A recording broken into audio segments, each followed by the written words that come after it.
2019 is a big year for Jackie and Charlie Hawkins. It's their 40th wedding anniversary. Now, they haven't got any plans for what they're going to do with their 40th wedding anniversary. But, Jackie, what have you done in past wedding anniversaries? How have you celebrated your marriage? I think the 25th we went on a lick run at Herbert Vale and had a picnic. That was lovely. And, we don't do too much, but we do commemorate them. But And Charlie, do you think there's something special to celebrate? 40 years of marriage. Yeah, I guess 40's worth celebrating. I used to tell her there was always another one, so we didn't have to celebrate that one, or the current one. But 40 years is probably worth. I'll nearly have to start thinking shortly. What do you think the key is to a successful marriage? Because so many people don't make it to 40 years. No, well, I suppose it's, for a start, I think it's probably lucky that the two people that are meant to meet, and after that you've got to give and take a lot, and it gets easier, I can assure you that. It was when there's a lot of kids about and they're growing up and all that, there's a lot gets in the way of you being together a lot and that, and so there's always kids to be taken somewhere and that, so you work at it every day. And it's fun working at it. What's Charlie's worst trait?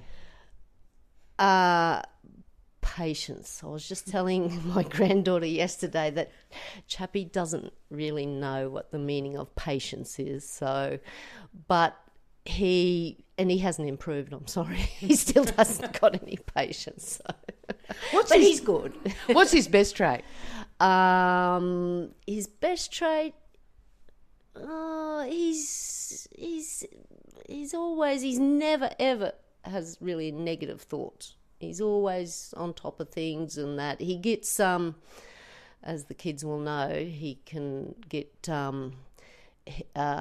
he can go off the handle for about 2 seconds and then he's over it, where most of us can sulk for a day. But he sort of gets it out and it's all done with then, and he's back like nothing's happened. And yeah, but no, he's fun to be with.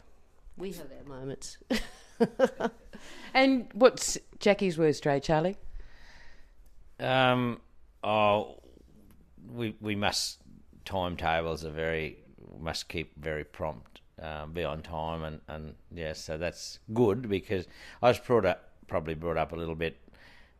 My mother never got anywhere on time, and so it was good to marry someone who corrected that, got that going, and we're always on time now, I think. Yeah, so she's good at organising, and sometimes a good organiser, yeah. Over the 40 years, I mean, you got married in Emerald, you moved to the southeast around Crow's Nest, then you moved up to the Central Highlands around Ruby Vale, and more recently you've, in 1999 I think you acquired Herbert Vale. What's the best place you've lived? Well, they've all been good, because if you got to enjoy where you're living, so every place you ever go to, you enjoy. If things, you make them enjoyable. They've all been lovely places in their areas. They've all been good places in the above the, probably in the top percentages in the areas they were in. Like Killambeat was breeder country in the Central Highlands, and it was probably as good a breeder's country as you get in the Central Highlands. It wasn't fattening country. Herbert Vale is a bit littler, littler for the areas we live in, but it's a good family-sized block, and it's probably as safe a breeder country as I've ever lived in, because it's in a position where it can get Gulf rain or Darwin rain or desert rain or rain from the east coast of Queensland, so it's able to get all the rains that you can possibly get. And I think in 2000 there was 52 inches. But Herbert Vale's a very, very good property. It's probably now what I consider, and I think Jack's the same, I think we consider it as our home. It's probably the one that, if you had a choice to have them all back, I think Herbert Vale's our home. I suppose being, in my younger life and that, understanding the Aboriginals of the world, I'm probably a River blackfella, and I'm probably a Georgina bloke. So that's how I look at it, really, yeah. And does Herbert Vale feel like home after 40 years? Yes, yeah. It's the one that stands out. Nuclear, which the Crow's Nest block was, that's where we just started out, the two of us, and we had the first two boys there. I've got a bit of a soft spot for that, but nothing compared to Herbert Vale. What is it about Herbert Vale? I mean, I've been to Herbert Vale. It's vast, it's remote, it's fantastic country. What is it about it that you love? All of those things, plus you're not isolated. You are isolated, but you're not isolated. I don't know. As you said, there's a feeling about it, and it's just the expanse of it is wonderful. And it's such a cross section, and all the good country, and then you've got the national park type country towards the top, and we used to say the work country and the recreational country. And those incredible gorges and the barramundi. I mean, beautiful barramundi and fantastic Easter holidays. Yeah, exactly. So, but no, I think it's just, and it is quite a big place, and it's just got such an expanse of diverse country in that. And how many trees have you planted there? Oh, I don't know. Oh, thousands. Oh, in my life I've planted thousands, and cows have eaten a lot, and grasshoppers ate a lot more. And but I try and whichever place I go to, I try and establish. I always think I'll plant this tree and it'll be a lovely shade tree for someone, but I won't be here to see it. But at Herbert Vale, they're all big trees, and I'm still here to see them, so that's good. Charlie, how would you describe the country that you've got at Herbert Vale? Oh, a really good mix, because there's Barkly Tableland country there, and we're on the eastern fringes of the Barkly, so we've got good Barkly country. Limestone is probably the next best to basalt in types of soil. In places, limestone's better than basalt, but and fantastic underground water. Even though we have some surface water for times in the year that works in very good with your rotating country. Your creeks dry up, which is good.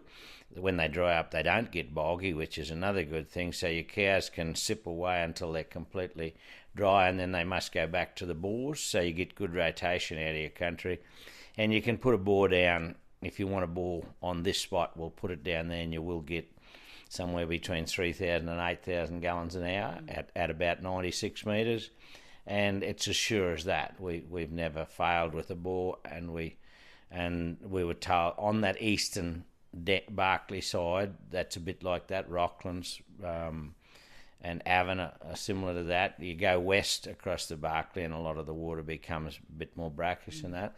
So a very good mix of country, a very safe rainfall. I've got a thing that some people laugh at when I say it, but there's very few places in Australia that have a three-way watershed. And when I mention a three-way watershed, that's water that goes into three complete separate bodies. And so at Herbert Vale, you've got into the Gulf of Carpentaria with the Gregory, you've got into the Lake Eyre with the Georgina. And then if you just go a little bit west, you get onto the Playford, and the Playford runs into the lakes at Burnett. And if they do overflow, which is very, very rarely that they ever do, they spread out and become a vast area. They cross the road at Newcastle Waters and go into Lake Wood and out onto the Tanami Desert, I think, or the Simpson, one of the others. So you've got three separate waters. There's only about, if you search maps, which I do, and look at the river systems, I think there's only about another three in Australia, to tell you the truth. And those, if you look at those areas, one that we all know about is the Carnarvons, and that's the safest cattle country in Australia, I believe. And you use it for breeder country up in the Gulf? Oh yeah, it's just our breeder country. We it'd be lovely if we could just be able to remove every weaner a week after they're weaned and concentrate on the cows. Some years we've got to hold our weaners back because of other dry areas and that. But yeah, it's a very good breeder block. Your cows never get, excuse me, the cows never get over fat, which I think is a problem with some country for breeder cows. They go on a plane each year where they go up and down, and they get fairly ordinary by the end of the year, but that's just the cycle. Yeah, you're a drought master man. Why drought masters? Oh, I've always loved red cattle. So we started with shorthorns and we stayed red, and they're a universal beast that we've proved that we can put them into the domestic market. Excuse me, into our domestic Australian markets. We can export them. They're a universal type beast that can handle fairly dry conditions. They can walk. They're generally a quiet-natured beast. So there's, and they're a straight breed that probably was a long time ago a composite, and therefore and there's lots of genetics in the Drought Master Society. Some of the other composite breeds lack genetical bases, or some of the straight breeds lack a big genetical base, but there's a large genetical base in Drought Master cattle because they have come from a wide range of cattle. So that gives you hybrid vigour when you cross with a new strain or a new bull into the herd. So you're getting constantly, you're not narrowed by a narrow genetic pool. No, there's a wide range there, and even if we've stuck to the one bloodline of where we source our bulls from, Glenlands, and within the Glenlands people have been very smart in the way they've kept a wide genetical base in their own cattle. So you can, we haven't bought a bull from anywhere else for 29 years or something like that. And so we continue. Yes, you can easily get the growth, the hybrid vigour and that sort of stuff just by following that breed. What are you looking for in a bull? I mean, Jackie, do you look at the bulls too? Yes. Charlie and I always went to the bull sales together. Now I've stepped back a bit, so the boys, because the boys need to go and they've been doing that. But yeah, we're pretty well along the same lines. We can nearly pick out the same bulls, and the Drought Masters, the fertility with them is a big thing. So what are you looking at when you're looking at a bull that you're thinking of buying? Oh, well, for a start, the head has to look really, they've got to look like a bull. There's a lot of bulls that don't look like bulls, so they've got to look like a bull, and if they're tidy in the sheath and they've got good rump, good ham and length and that. And I think with the length and everything, that's where you pack the beef on. And good walkers. Charlie and I, we sit in a certain spot at the bull sales because we can see them walk in, and if they walk in like, I'm here and I'm a bull, that's what we like. So, but the boys and Charlie have been doing more of that, which is good. So I've stepped back from that because it's their turn. But yeah, I love going to the bull sales. Okay, so how many head can Herbert Vale carry? Oh, we have had up to 14,000 head at Herbert Vale, counting when we used to didn't have anywhere to send our weaners and steers and that sort of thing. But it's ideally runs about 8,000, joins about 8,000 females. That's including your joiner Hereford. So, and we have been there before, but of course we're back at the moment. Over the last 10 years, Herbert Vale hasn't had a drought. It's had a couple of dry spells, but the rest of the properties, Malakoff's had a shocking drought, and the rest of the places we've leased over the years weren't all that great. So I think in 2009 or 2008, we may have had about 4,000 head of cattle spread from probably Blackall to Mangala on a long-term adjustment.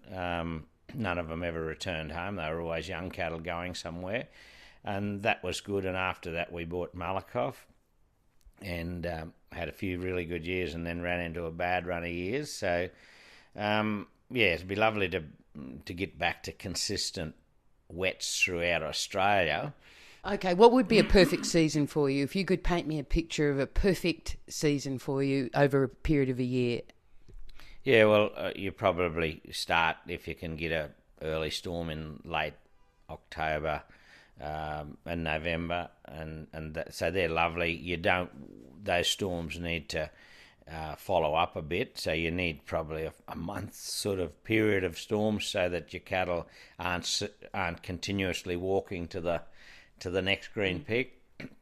So then December, gets hot, so it's nice if you have a bit of room, a bit of rain to cool things down. But we're starting to, January can be a hard month because it can have heat waves and sometimes no rain. But so you need, so I suppose in late January, February, March, you need to get 3/4 of your rainfall. At Herbert Vale, if you can get 10 to 12 inches in that time, top it up with 1.5 inches or 1 inch of rain at Easter time, and then you've probably got a good season. You don't need any more rain again because that only holds us up and it doesn't do all that. Why is Easter so critical? Well, I don't know, but I've always been, all my life, my father probably taught me this, is that you judge, if you need to have probably 3/4 of your rainfall by Easter time each year to work your seasons out, and that's when you should judge your season. At Easter, we live in the northern part of Australia, or the northern half of Australia, so we don't really get winter rain. So what winter rain we get, we enjoy it in some places. Other places it spoils grass. So our winter rain is we don't count it. It's nice, but so you need to have a fair bit of your summer rain by Easter. Easter is, I think, why I say Easter, it's a moon sort of thing. I know we think it's chocolate Easter eggs and everything else, but it is a moon. It's a cycle of the year, and it is a good time to get rain. And you lucky if you're not. It's not unusual to get rain at Easter, and that's when you sum things up. Yeah, and you basically join your cows all year round. Why is that? Yeah, well, we always join cows all year round. I think you do get more calves. It's a little bit harder on management. I think you're staying with nature a bit more. Cows cycle strongly when they quite obviously want to get in calf. But nature is a very big thing. We see emu chickens mostly. Nature's very strong. And so cows probably know when they should be in calf and when they shouldn't. Free-range cattle, 30 or 40 years ago, there's even theories there that, after droughts, that there's a lot of heifer calves leading into droughts, the steer calves, so the breeding slows up. And all those things are true. So we join all year round now, mainly because we like to access feedlots, and you need to be feedlotting all year round if you're going to feedlot. If you bring your cattle into a tight window, you end up with a big lot of weaners, exactly one age, one weight, which is fantastic if you are presenting big lines of weaners in a sale yard or something like that. But so we get a little bit more because we probably do all our own mustering. We're little enough to do our own mustering. We haven't got to get contractors, so we can really muster when we want to muster. Tell me about the muster, Jackie. What's your role in the muster? Because I've been to the stock camp. All right. I mainly the cooking and that now, of course, because there's lots there. But having said that, when they go up to the stock camp, I think in the early years I went up there and did the cooking and stuff, but we've been lucky enough to have some people that want to go up there and cook, so that's fine by me. So they, but you go out, they cut their lunches, and then you can go out in the bull catcher and take the lunches to them and the smokos, and usually you have some hangers on and tourists with you or something. I've got to ask you about the bull catcher. What's it like? What do you do? Oh, the bull catch, I won't get in it when they're actually catching bulls because Oh no, I haven't. I haven't worried about that. We actually, there's one spot we can sit up on the hill and watch the helicopters come around, and then the bull catcher goes in, and Charlie used to drive the bull catcher, and then the young fellas do it now. But yeah. I'm excited by it, Charlie. Tell me about catching bulls. Oh well, it's best if you haven't got to catch bulls. that's far better. But when you got to do it, you got to be fairly. Your judgment is a big point when you're in a vehicle. Yeah, well, if in a vehicle, you can mostly judge when a bull's going to go. If you got that built into your nature or whatever it is, you can generally tell which bull's going to go first, and generally tell where he's going to go, because he'll be going to the best place for him. Why do you want to catch a bull? Oh well, if the helicopters are put, it's pretty open country up there, so we do get clean skin bulls. These days we got them down pretty tidy. I think the boys there's not too many anymore. But when we were, we might have a mob of cattle coming in, and might be 6 or 8 clean skin bulls, and they're worth a lot. They pay for your musters in a lot of cases. They're big, fat, pretty prime sort of bulls, because they've never been. They know where the good tucker is, and they can move around. So, you want to get them. You want to get them without much trouble, and you certainly want to get them without knocking them about. So the faster it's done and the tidier it's done, the far better it is. Knock them down, take their horns off, tie them up for 10 or 15 minutes, and then let them go into the coaches. And if you've got to bump them round again, bump them round, and generally they're good then. That's probably it for the day. You lose a few, but you got to, quick. If you're working on a bull for a long period, you're generally going to lose him eventually, or he's going to waste too much time on you. Charlie, before you spoke about dry, you've had a number of dry seasons at Herbert Vale. You said not drought. What do you mean by the difference between dry seasons and drought? Well, I think that's a really big point. We've lost track. I mean, we tend to call droughts now, and yes, it is always to do with a lack of rain, but sometimes it's to do with a lot of other things these days. I mean, some years. So I like to define a drought as when you have, you're losing cows, or you're shifting cattle because of malnutrition being too low, and that you need to. If you keep them at home, you're probably doing the wrong thing by the cattle. So dry times. Herbert Vale has dry seasons, and that's what it has, a wet and a dry. And it grows a lot of grass in most wets, and so you always have grass, and these days we've learned how to use nutrition. So you shouldn't have, yes, if you get no rain at all, it'll be a drought, there's no doubt about that. But it in a lot of the Barkly, if you can get your 8, 9 inches, you should be able to get through, because it grows so much grass. Other areas are slightly different to that. There's places where you must eat the grass because it's summer grasses, and you should eat what's there because they're very good self-mulching, and they'll what you don't eat will mulch back in, but you may as well eat it while it's good. So I think we've got a bit of a problem in Australia now with the way governments are, and that I think we sort of claim drought a bit too quickly. I'd like to think that I've lived a lot in the Central Highlands in my life, and yes, 69 was a drought, and there's been droughts all the way through, but I sometimes think that it's pretty good country, and it has a lot more dry times than droughts, and these days we prefer to call them droughts, and I think that's probably wrong.